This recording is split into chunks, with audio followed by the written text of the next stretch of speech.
drop too much. So a very warm evening forecast on tap. We are expecting dry weather all the way through tonight. Rain chances don't really start to increase until we get into our Thursday around lunchtime and especially into the afternoon hours as well. Chance for some scattered showers, maybe even an isolated thunderstorm. Much more on this outlook and the weekend in just about 10 minutes. All right, thank you, Riley. It's been a little more than a week since two EF3 tornadoes moved through Allendale and Bamberg counties. First Alert meteorologist Anthony Carpino here to break down what we've learned about that destructive day by the numbers. In the late afternoon of April 5th, a complex of strong thunderstorms were developing across Screven and Allendale counties.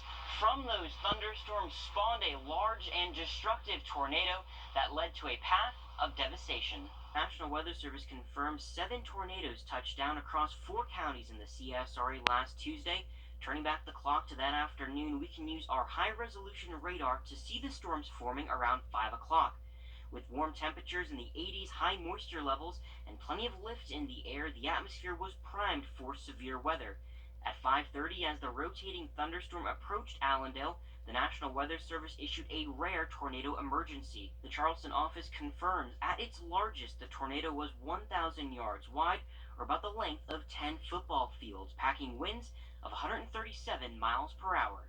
But this wouldn't be the only powerful tornado of the day. Another EF3 would develop just to the north of Allendale, and just after 6 p.m. we spotted the classic blue debris ball on radar. Our high-resolution radar indicated that the tornado launched debris close to 15,000 feet in the air. On the ground, Mitzvah Church narrowly missed disaster. At least it didn't do no more damage than it done. The wind came through the front, 2 windows, blew out the back window, and broke the shingles off. That was the only, right now, that's the only damage we've had. From Mitzvah Church, the tornado continued to strengthen with winds close to 160 miles per hour, snapping softwood pine trees and hardwood trees. We met up with a meteorologist from the National Weather Service in Columbia as they were out surveying the damage. The last time they saw damage like this was 2 years ago in April of 2020. We're seeing some pretty intense damage. We're seeing widespread trees that are snapped. In some spots, we're even seeing the bark that has actually come off some of the pine trees themselves, which is really a strong indication of really intense winds. The tornado would end up having a total track of nearly 35 miles, finally dying out in Bowman, South Carolina in Orangeburg County. It would end up being the last tornado-warned storm of the day. In Bamberg County, I'm meteorologist Anthony Carpino, on your side. Just so much destruction. Interesting to hear the numbers behind what we all experienced though last week. Debris 15,000 feet in the air. Hard to imagine. Wow. We've got the full interview with the Weather Service available online, as well as additional drone video. Just head to our website for that, wrdw.com. And Anthony, thanks for that information. In Bryan County, south of us, deputies say people have been stealing from areas damaged by last week's tornado. They say in 2 separate incidents, someone took a 4-wheeler and a generator from a subdivision where many houses were destroyed. Both incidents happened at night, so now police say they're doubling their presence in those areas during the overnight hours. There are people who take advantage of situations such as these. It just opens the floodgates, unfortunately, to people who take advantage of situations. That is sad, but on a more positive note, one group of volunteers helping tornado victims actually had to ask people to stop bringing donations because, as you can see, there was such an outpouring of support. Good problem to have, for sure. A suspect in a deadly Augusta shooting now behind bars in Richmond County after first being taken into custody in Florida. Carlos Figueroa is charged with the murder of his brother-in-law, Alan Newsom. Newsom was shot and killed about a month ago at the Rosetown Trailer Park. 3 other people were also arrested and also charged with his murder. Happening right now, loved ones attending a visitation for those 3 family members killed in Coweta County, Georgia. And new billboards are appearing asking for information in this case. Richard Hawk, his wife Evelyn, their grandson Luke, all killed at the Lock, Stock, and Barrel shooting range Friday night in Grantville. That's in just an hour outside of Atlanta. The reward for information standing at $25,000. Plus the Coweta County Sheriff's Office accepting private donations to increase that reward for the capture of those suspects. Augusta University is raising awareness of sexual assault and educating communities on how to prevent sexual violence. The Clothesline Project is just one of several events this week. The initiative displays t-shirts featuring messages and illustrations designed by survivors and allies. You're looking at the display right now at the Somerville campus. There's also a display at the Forest Hills and Health Sciences campuses. You can go check them out through the 29th. Also this month, the Charlie Norwood VA is taking the opportunity to tell local veterans about free counseling and treatment for military sexual trauma. Veterans who have mental and physical health conditions related to sexual trauma can utilize those services. You do not need to have reported the experience at the time or even have documentation of it in order to get this care. If you want to learn more about the program, call the number on your screen. You can also find the information on the VA's website. To sports now, and the latest signing from a family of Strom Thurmond legends. We're going to head to Edgefield next with Nick. And we have stayed dry this afternoon, but we are tracking our next. We roll into our Good Friday. Beautiful weather again, mostly sunny skies. For the weekend forecast, just keep in mind any Easter weekend plans could have to dodge a few showers and storms both Saturday and Sunday. All right, thanks for the warning. New details in the crash that we've been following for you. You can see, wow, look at that truck there being pulled away. We're watching the accident be cleared there on Windsor Spring Road as we speak. The 4400 block, to be more specific, that is near Windsor Spring Road. We're learning that a flatbed truck broke down in the right lane, and then that is when a car hit it from behind, and you can see it was smashed there in the front. The Richmond County Sheriff's Office says both drivers were taken to the hospital. One southbound lane is now open, but avoid that area if you can. You can see that flatbed truck being taken away as well, but again, that area being cleaned up. Hopefully those drivers, both of them in the hospital, will be doing much better. There's a lot of damage there. Yeah. To sports now, the Hamilton family, synonymous with Strom Thurmond High School, both Jakar and Antonio Hamilton went on to play in the NFL. Well, today, the next member of the family signed her letter of intent to play college sports. Nick Proto live in the studio with more. Nick? Talia Hamilton burst onto the Strom Thurmond High School scene as an 8th grader on the varsity basketball team. 5 years later, she's looking to burst onto a new scene at Alabama State University. Hamilton was a 3-sport athlete at Strom, but basketball always her passion. She says playing 3 sports taught her time management and discipline that she can take to the next level. Following in her brother's footsteps, Hamilton says she decided on Alabama State because she wanted to go to an HBCU. Family means a lot to Hamilton. Her brothers Jakar and Antonio made it to the NFL. Antonio about to enter his 7th season. She says she's trying to carve her own path, and her brothers have been some of her biggest supporters. They've been awesome. Towards my journey, my brothers pushed me to be the best that I can be. Growing up, I always followed up under them everywhere. So just getting that time to shine is very important. A couple other signings to mention today. Burke County's Jania Gardner heading to Newberry to run track, and Grovetown's Demaya Griffin is heading to East Georgia to play basketball. Congrats to all 3 of those young ladies. More sports coming up at 6 o'clock, including the Braves and Nationals matinee from this afternoon. All right, thank you, Nick. Smartphones, they've become an important tool for everyday life, but how young is too young to give one to your child? Coming up, a nationwide system some parents are developing on News 12, first at 5. It's a question every parent of a young child will have to answer. At what age does your child need a smartphone? Studies show phones are detrimental to a child's development. But there is a lot of peer pressure among children and parents to give kids a phone. Jamie Tucker has found an idea that's working for some parents across the country. Sooner or later, your kids are going to ask for a smartphone because all the other kids have one. Brooke Shannon started getting the questions from her kids when they were in about the 2nd or 3rd grades. To me, it just felt super young to be handing over such a powerful device to such young hands. But then all the other kids got them. Her kids kind of felt left out. I didn't want them to be the only ones with their heads up. I wanted them to have friends that were holding off too. And so I'd emailed probably like 20 or so moms just to see what they were thinking about smartphones. Out of this discussion came this idea, well, what if you weren't the only one? What if you had other people waiting with you? They decided on 8th grade. 14 is 8th grade, so it gets you through all of elementary school, most of middle school. After those 20 or so parents took the pledge, the idea spread. Now parents from anywhere in the country can sign the pledge to Wait Until 8th. On their website, waituntil8th.org, parents enter the child's name, grade, and school. When 10 other parents from that school sign the pledge, they're notified of the other parents who pledged. So far, over 35,000 parents across the country have made the Wait Until 8th pledge.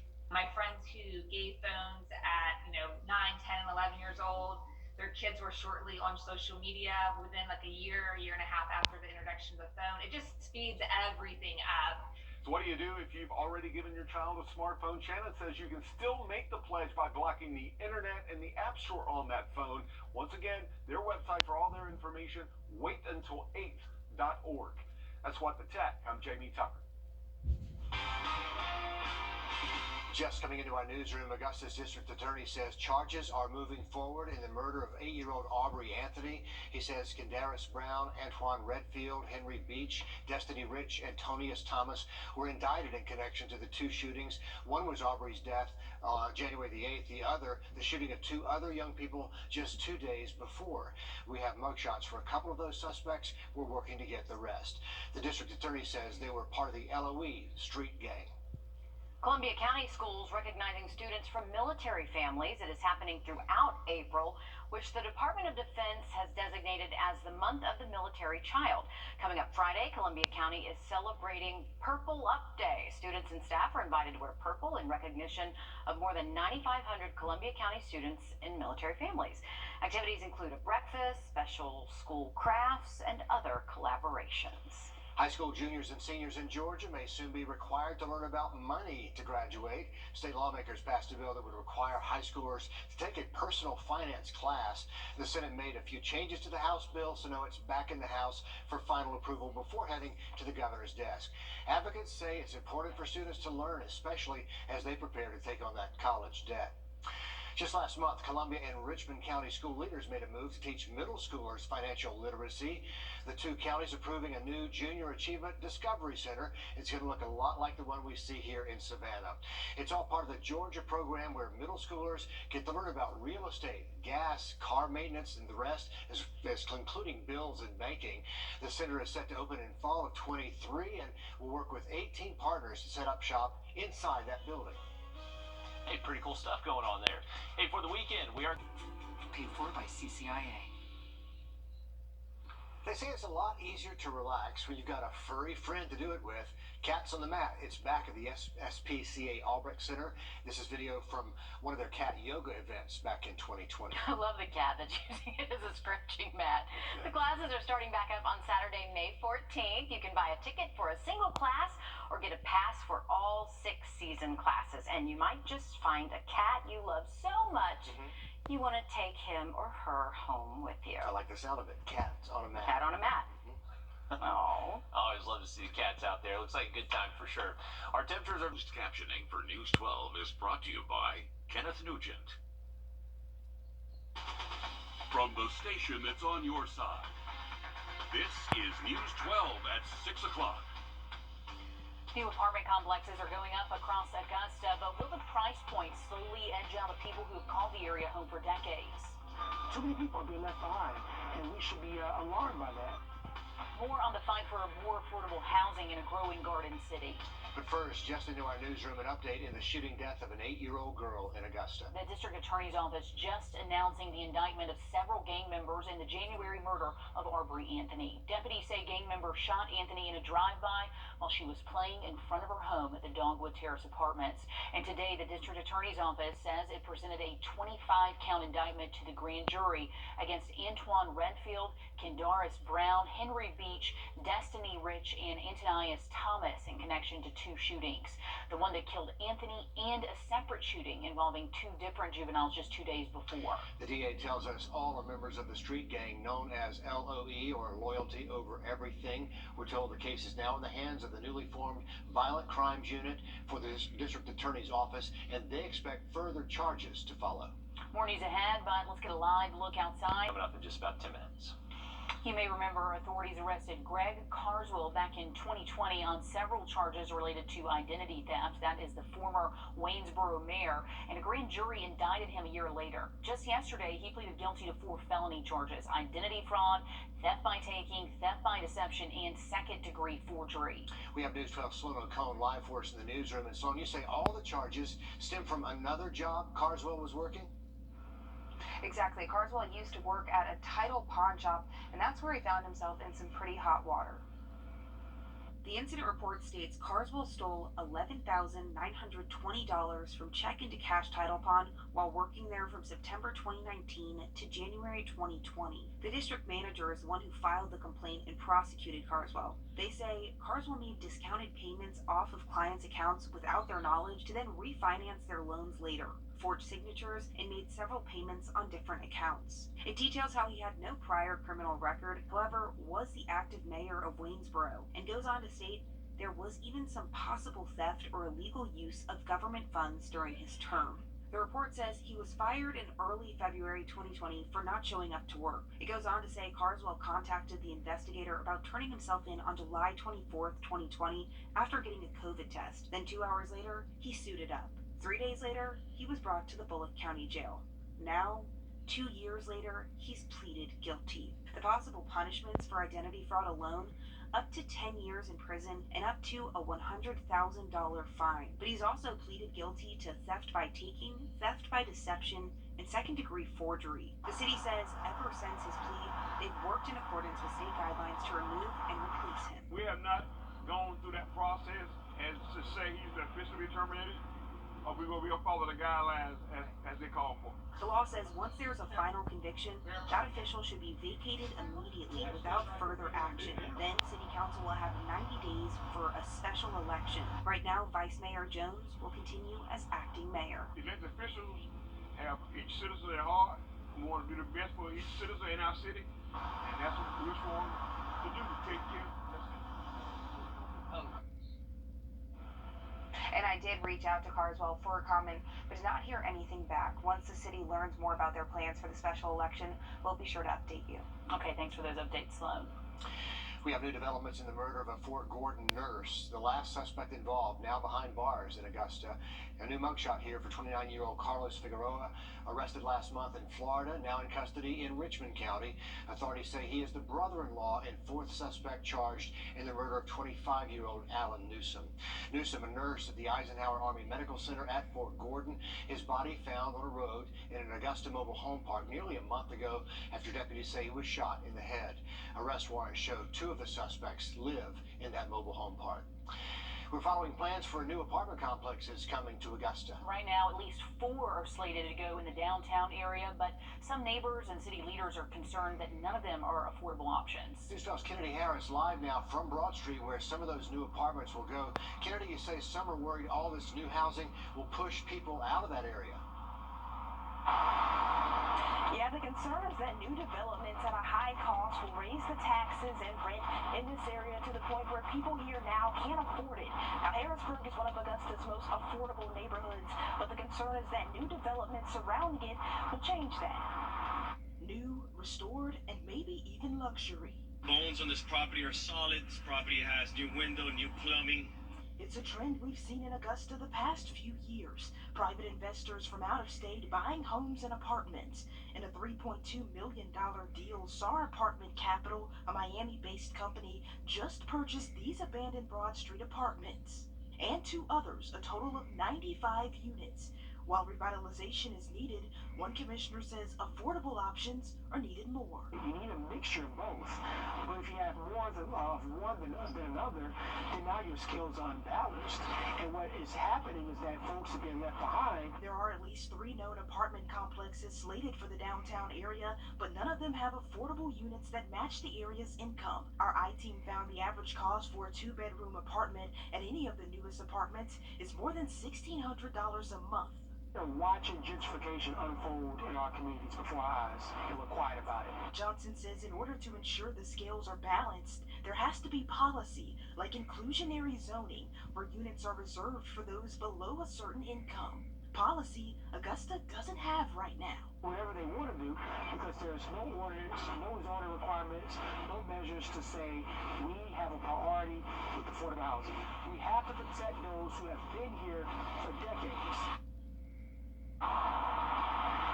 Now, investors say these apartments will start off at about $900, so of course not as high as some of the other options in this area, but the city does say that they are looking at pursuing some policy to make changes in how development works. An interesting problem over there. We're watching that new development to see what happens. Kennedy, thanks. A new gun law is now in effect in Georgia. Governor Brian Kemp just signing what proponents call constitutional carry into law, meaning you don't need a concealed weapons permit to carry a gun in public anymore. News 12's Claire Allen talked to local law enforcement about how the new law will impact us here at home. Georgia joins 20 other states in allowing guns in public, whether you have a permit or not. It doesn't add any additional restrictions, obviously. If anything, it relaxes just a little bit. But if you want to buy a gun, you still have to go through a background check if you buy it from a store. But there are some limitations. You would still need to have the concealed weapons carry permit if you were going to be transporting your firearm across state lines. Any individual that's considered to be a convicted felon, anybody that is facing felony charges, or somebody that has been treated for certain mental health issues aren't able to possess a firearm lawfully in the state of Georgia. Also, there are places you cannot carry a firearm. If you do, you are breaking the law. You certainly are not able to carry on any type of federal institution. There are certain places or certain private businesses that will tell you, hey, we do not wish for you to bring your firearm or weapon onto our premises. Captain Norman encourages all gun owners to understand the laws behind using and carrying your weapon. Know your weapon and understand how to use your weapon. You always got to practice good gun safety. Ensure that you're not being careless possessing that firearm. In Augusta, Claire Allen, on your side. And a reminder, in South Carolina, you do still need a permit to carry a concealed weapon, so don't cross lines without that permit. Happening tomorrow, Governor Kemp will be in town for a couple of campaign stops. He plans to be in Sandersville and the Kalen Plaza Shopping Center around 10 in the morning. Then around noon, he'll be in Louisville at the Home Fresh Bistro. Well, we do have a line of showers and thunderstorms that will be moving into our Thursday forecast. We'll have a look at the severe weather threat just after the break. Plus, with Easter weekend right around the corner, the hunt for eggs starts now. We're going to take you out to Finney Swamp Nature Park for all of the fun. Time and to meet our customers' needs tomorrow. It's a sign Easter is right around the corner. These kids hunting for eggs at Finney Swamp today. It's their annual Alligator Egg Hunt. It is such a cute event. It's strictly for the toddlers, and they had a great turnout. Will Vogt takes us there for all the fun. Who's ready to hunt some eggs? These toddlers are ready. They see what's in front of them. There's a bunch of alligator eggs out in our events field in our play area, and they're going to go out there and they're going to hunt for their eggs. Are we going to push and shove? No, that's not nice. Kim Dillard organized this for toddlers. She says more than 100 families came out. It's so popular, our waiting list became like more than 20 people, so we're like, why don't we just do 2 different sessions and be able to get as many people to come enjoy and have fun? Get set, go! And just like that, the scramble for eggs is on. You got it? This is our first year doing this. Hey, come on, Mommy. Callie Hewitt brought her kids. She says activities like this are great for them. Orange. Fun to get outside, be out in nature, and it's like learning activities for the kids. Besides the egg hunt, the center set up 6 activities for families to explore. They're happy to see everyone back for another year. It's a lot of fun for them, a lot of fun for us, just because all the smiles that you see on the face. In Augusta, Will Volk, on your side. I think we recognize someone familiar in the video there. Yeah, How much fun was that? Yeah, it's so cute. I mean, the activities, they go into so much detail to make them toddler-friendly and fun for the kids. So, yeah, the kids always have a great time at Finney And a good turnout there Yeah, tonight, too. a huge turnout. Fun. Well, with just a few days left until Easter weekend, plenty of things left to do with your kids. Tomorrow, the Easter Bunny Hop at Aiken County Visitor Visitor Center. That's happening from 9 to 4. You can stop by, pick up a goodie bag filled with crafts, candy, coloring pages, and there's the Easter egg hunt for history at the Augusta Museum of History. That starts at 10. If you find all 12 eggs, you win a prize. Again, perfect weather out there for those kids. We're going to have a live look outside now. River Watch. Both Saturday and Sunday. Heading into next week, Monday, some rain chances linger, but looking to bring back sunshine by next Tuesday and Wednesday. Happening right now, we want to take you live. The University of South Carolina women's basketball team celebrating their national championship win with a parade through Columbia, and you can see the turnout. Everyone loves that team so much, excited to celebrate with them. That's a lot of people lining the roadways there. You know, just last week, the team defeated UConn in the NCAA tournament, winning their second national championship in program history. Today, Gamecocks celebrating the garnet and black all through the streets of Columbia. To sports now, the Braves and Nationals face off in a Wednesday matinee. Hear what manager Brian Snitker says about the defending champs' first week back playing baseball. It's all ahead next with Nick. The live by camera. Is there anything else you need? Just let us know. Wrdw Equipment is your trusted source for all your outdoor power equipment needs. Not only do we offer the best sales and service in the area, we also carry all the top brands and products from Exmark, Husqvarna, Steel, and more. and if you're not looking to buy, we offer many choices on rental equipment too. With a reputation for quality products, awesome customer service, and competitive prices. Wrdw, your #1 choice for power equipment. Paid for by CCIA. On your sideline, sports brought to you by the Hawk Law Group. We've made it through the first week of the MLB season after what felt like the longest offseason ever. The Braves are now ready to defend their World Series title. Today, finishing up a 3-game series with the Nationals in Atlanta. Atlanta playing their 7th straight home game to start the year. There's Harry Dog, Jordan Davis throwing out the first pitch. Max Fried, so good in Game 6 of the World Series. Tough one out here today. First inning, runners on 2nd and 3rd. Gets the force out at first, but a run does score, and it is 1-0 Nationals. Next batter, Maikel Franco sends that one back up the middle. That'll score Juan Soto from 3rd, and just like that, it's a 2-0 ball game. Fried did settle in after that, giving up just one more run in 5 1/3. Braves trying to climb back into it. Austin Riley sends this one out to right center. His 2nd home run of the year, and that makes it 3-1. Atlanta bats quiet today, though. Couldn't get back into it. Washington takes this game 3-1. The series 2-1. Here's Snit on the first week of the season. You know, I kind of like what I've seen. I think there's a lot of, like I said the other day, a lot of positives that are good. I mean, I can see us when we start hitting on all cylinders being really, really good. You know what? It was a fun week.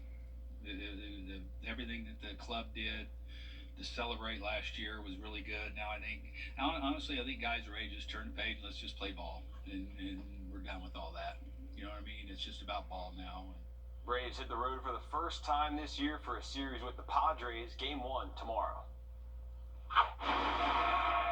Finally this evening, Alyssa Aiken makes history last night. Aiken took over first base coaching duties for the Giants in the 3rd inning, making her the first ever female on-field coach in a Major League Baseball game. Good for her, getting it done out there. Green Jackets still have some spots on their team, not on the playing field, but for the ones behind it in support. From the box office to Bat Boys and more, the Single-A affiliate is on a mission to fill more than 20 positions. Eligible candidates need to be 16 years old. You have to pass a background check and be able to work all those home games. For some of those already handing in their resume, just applying was a dream come true. Everything that you do is a stop into a great destination. This job is going to give me experience. You know, I went to the Masters, that gave me experience. And hopefully, in my future career, well, whatever it may be, I want to be a director. Everything leads up, and you know, I gain the skills, and you know, it all works out to fruition.